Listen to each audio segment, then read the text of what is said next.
చెప్పరా అబ్బాయిలు, హైదరాబాద్ లో బౌలింగ్ లేదని ఏ నా కొడుకురా మాట్లాడింది అసలు నాకు.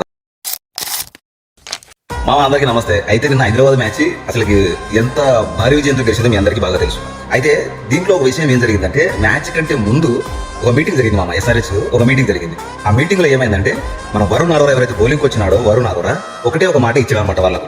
అంటే హెడ్ కోచ్ ఒకటే ఒక మాట ఇచ్చాడు, ఈ ఒక్కసారి నా మాట అయినా డొమెస్టిక్ నుంచి వీళ్ళందరినీ తీసుకొని వచ్చినాం కదా, వీళ్ళకి ఒక్కసారి ఛాన్స్ ఇద్దాం అని చెప్పేసి ఆ ఇద్దరిని తీసుకొని వచ్చాడు. ప్రఫుల్ను హుస్సేన్ పట్టుకొని వచ్చారనమాట. వాళ్ళిద్దరిని ఒప్పించి వాళ్ళిద్దరిని మరీ తీసుకొచ్చి, మీరు కావాలంటే మ్యాచ్ చూసినట్టయితే మ్యాచ్ లో వికెట్ తీసిన ప్రతిసారి వరుణ్ ఆరోరా భారీగా సెలబ్రేషన్ చేసుకున్నాడు. అసలుకి నేనే వికెట్ తీసినంతలా సెలబ్రేషన్ అయితే చేసుకున్నాడు గట్టిగా. అయితే నేనేమంటానంటే, ప్రతి ఒక్కడు హైదరాబాద్ లో బౌలింగ్ లేదు, లౌడా లేదు, లైసెన్స్ లేదు అని మాటలు మాట్లాడిన ప్రతి ఒక్కడికి నిన్నటితో సమాధానం క్లియర్ అయిపోయింది. హైదరాబాద్ లో బ్యాటింగ్ ఉంది, బౌలింగ్ ఉంది, ఆల్రౌండర్ పర్ఫార్మెన్స్ అంతా ఉంది. ఇప్పుడు చెప్పండి అబ్బాయిలు, హైదరాబాద్ లో బౌలింగ్ లేదని ఏ నా కొడుకురా మాట్లాడింది అసలు నాకు అర్థం కాదు. దిగింది ఇప్పుడు దించినాం, 2 వెపన్లను దించినాం, అర్థమైందా?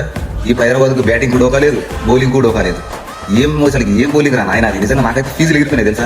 ఫస్ట్ ఓవర్లో 9 రన్లకి 4-5 వికెట్లు పడిపోయినాయి. అసలుకి మనోడు డెబ్యూ మ్యాచ్లే ప్రఫుల్ 3 వికెట్లు తీసి మనకి అంతకంటే డెబ్యూ మ్యాచ్ ఇంకోటి ఉందో తెలుసా. అసలు ఐపీఎల్ ఎప్పటికీ లేదు ఇంతవరకు. రికార్డు ఒకటి క్రియేట్ చేసిన మనోడు ప్రఫుల్. అసలు ఆ తర్వాత హుస్సేన్ కొత్తోడు, అతనికి 3 వికెట్లు తీసి పడేది. అసలు నిన్న మాత్రం ఆల్రౌండర్ పర్ఫార్మెన్స్ చేసి ఇలాగే ఖచ్చితంగా కొనసాగితే ఎట్టి పరిస్థితుల్లో హైదరాబాద్ కప్పు కొట్టడం ఖాయ.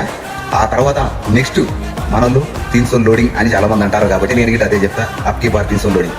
ఎవడైతే బౌలింగ్ లేదు హైదరాబాద్ అని ఎవరైతే కామెంట్ చేసినో వాళ్ళందరికీ ఇదే నా సమాధానం.